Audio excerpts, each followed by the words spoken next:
I'm a 32-year-old female, and this is something that happened to me only 2 nights ago. My husband Kevin and I were on the porch smoking a cigarette. It was about 9 o'clock at night. We live in the woods, right off of a stretch of highway between 2 interstate exits. We were looking up at the stars, enjoying the quiet atmosphere of the crickets, glad to have a temporary relief from all of the usual traffic noise. I heard something and shushed my husband, even though he hadn't said anything. Was that screaming? Yes.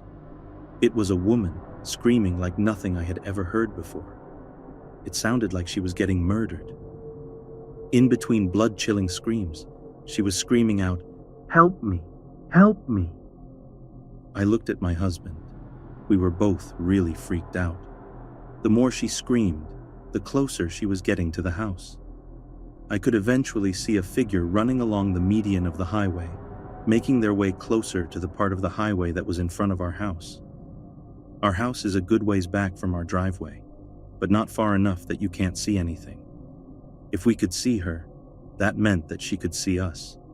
We have no yard security lights, so we were in complete darkness.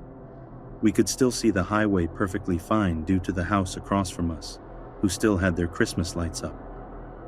I threw my cig in my yard and backed up to stand in the doorway of the house, pulling out my phone to call 911. She is still in the median of the road, screaming. If anyone else in the surrounding houses heard her, they pretended like they didn't. Kevin runs past me inside to get on his jacket and shoes. I tell him not to go out there, but he ignores me and gets dressed anyway. As soon as he is out of sight, I see a red car barrel up the road and pull over next to where the lady was at. With her in the median, there was still a stretch of highway between them. There was a man driving. I couldn't see what he looked like. I only heard his voice. He was yelling that he was going to kill her and calling her a bitch. It looked like he was throwing stuff at her out of the window. As soon as she sees him pull over, she starts running straight towards our yard. By that time, I was already on the phone with the police officers. But as I said, I live out in the woods. Pretty far out of town, I'll add, so it would take them a bit to get there. I yell for my husband. I tell my 9-year-old son to go in our room where the baby is and close the door. He can hear the whole thing and was pretty frightened. My husband runs out onto the porch and into the yard towards her. He asks if she's okay, and she says that she had gotten a ride home from this guy, and halfway down the road he started acting really creepy. He refused to let her out where she told him to, and kept driving with her in the car. She looked behind her seat, pretending to look at a car behind them, and saw a roll of duct tape. Fearing for her life, she jumped out of the moving car and just started running down the road, screaming for help. Kevin starts to lead her towards the house, and by now is also on the phone calling the police, having gathered more information that I wasn't able to give them when I had called. They told him to stay on the line with them until an officer showed up. He lets her in the house, and her face looks terrible. She is red and bleeding in a couple of spots, road rash from when she had jumped out. She also said that he had hit her before she was able to escape. She came in, and we locked our door, knob, deadbolt, and chain. We stood together near the window waiting for the police to show up. I was trying not to lose my shit when there was a loud bang on our door. The man was yelling, "I know you're in there. I saw you running. The people in there can't protect you." I shouted through the door that he needed to leave our property, and if he was smart, get in his car and drive off. I told him we were on the phone with the police. The answer he gave was the worst one I could ever hear. He says, "Go ahead, call the police. I don't care. They won't be here in time." Bang, bang, bang on the door over and over. The woman was freaking out and crying, saying, "Help me, please help me," over and over again. I ran to the kitchen to get a large knife just in case. We had a huge solid iron door, but our windows were easily breakable. If he wanted to get in badly enough, He certainly could. My husband just came from our bedroom with his gun when a squad car pulled up in the yard, 2 more following behind it, and 1 across the street where his car was. He took off on foot running. They tended to the woman and got her home safely. Turns out she lives on the across the highway from us 5 houses to the left. It had been 2 hours later and they still hadn't found him. There are a lot of places to hide in these woods. I just hope he hides far away from here.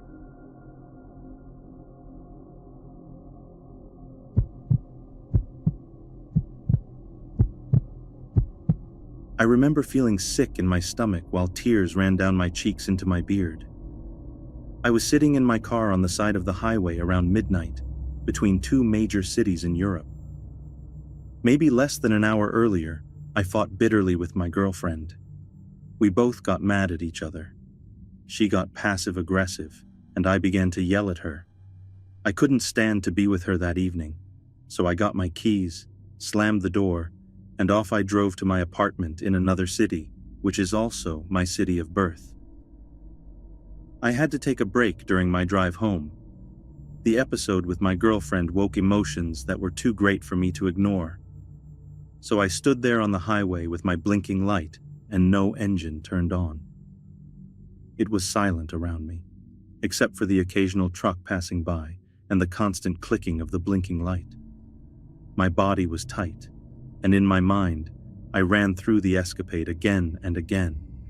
I hate when that happens, so I decided to continue driving as the heavy flow of tears stopped. I turned the key, but I couldn't turn it all the way. I was surprised that I couldn't turn the key all the way to start the engine. I retried. Nothing. The key was stuck again at the same position. I was stubborn and tried several times again and failed. Thoughts of staying the night on the highway rushed to the forefront of my thoughts. Why? Because I foolishly forgot to grab my cell phone as I was storming out of the apartment while still yelling at my girlfriend. Now I had no means to contact the emergency service or roadside assistance. Now the clicking of the blinking light was like a constant blow with a sledgehammer to my head. I shut it off, and I realized for the first time how dark it was around me. Trucks passed me by within the following minutes, but I did not want to step out of my car and wave one of the drivers over. I did not trust them. I always hate when people freeze in the midst of a situation that requires action. So I stepped out of my car. It was slightly raining.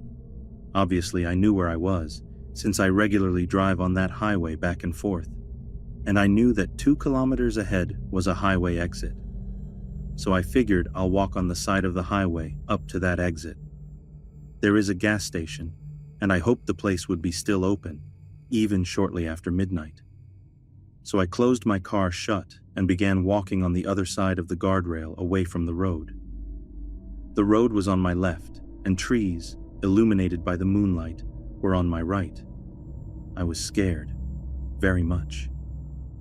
I had no particular reason to be afraid, but my mind turned the shadows from the trees into men hiding there, watching me with intense-looking eyes and hands ready to grab me.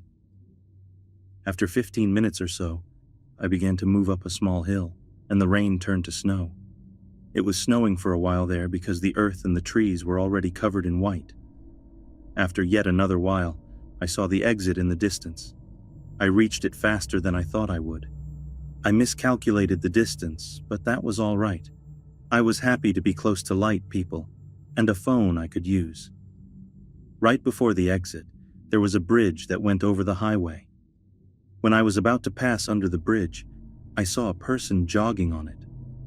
I stopped and looked up in surprise. I only made out a silhouette, yet I clearly saw a woman, ponytail, small and athletic build, crossing the bridge. What woman would want to jog around midnight on a road close to a highway with a wooded area on both sides of the bridge? A few seconds later, she was gone. I looked if I could make her out within the darkness, but I couldn't.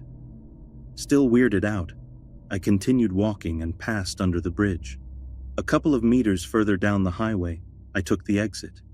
Now, in order to take the exit by foot, I had to get over the guardrail because there were thick bushes too close to the side of it that I was on. So basically, I was walking on the road down the exit to the gas station. On the right side of me, behind the bushes, there was a trail. If you decided to walk up that trail, you'd arrive back at the bridge I mentioned. So I was walking down the exit road slowly, because it was slippery, but also with a steady pace, because I did not want to get hit by a passing car. And then it happened. Someone jumped on me from behind and pushed me face first to the ground in the middle of the road. I screamed in sudden terror and turned around, ignoring the pain in my chin and right ear. The person was already on their feet again. I screamed again in shock and surprise. It was a woman in her mid-20s wearing jogging attire. It was the same person I saw minutes earlier on the bridge. She shrieked, and with wide eyes and saliva dripping out of her mouth, she charged at me again. Suddenly, I felt a sharp pain in my left eye. The woman scratched over my eyes and poked her fingers deep into my left eyeball. I stumbled backward, and when she was running at me again, I threw her against the guardrail, with her back first. The sound of the impact was cringeworthy, but I just realized that as a side thought. I broke down in the middle of the road, clutching my left eye. Moments passed, and I wasn't attacked again. Against all pain in my eye, I looked up, and through tears in both of my eyes, I saw the woman heading up the trail towards the bridge again, fast. Adrenaline shot through my body. The pain felt numb as I rushed down the exit road, falling on my rear end several times during the process. I was panicking like an animal. I just wanted to escape that place. I reached the gas station, basically jumping against the door to throw it open. The guy behind the counter was shocked when he saw me. I was bleeding a bit, and my eye was swollen shut at that point. To make a long story short, the guy called the police and an ambulance. The officers searched the area, but found nobody. I'm at home now, in the apartment that I inhabit alone, and I'm still terrified. I can't comprehend why the woman attacked me, but I know for certain that she went for a run in the middle of the night just to find a victim like me.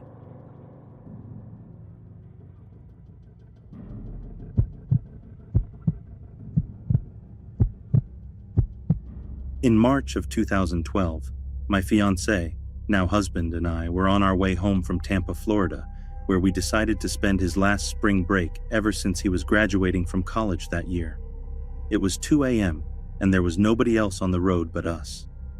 We were 10 hours into our 10-hour trip, with 2 more to go since our GPS messed up, and decided to take us through small towns on the South and North Carolina border, when all of a sudden, it started to pour.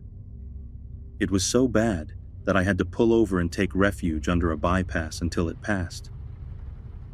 After about 20 minutes, it let up enough that I could drive safely again, and off we went.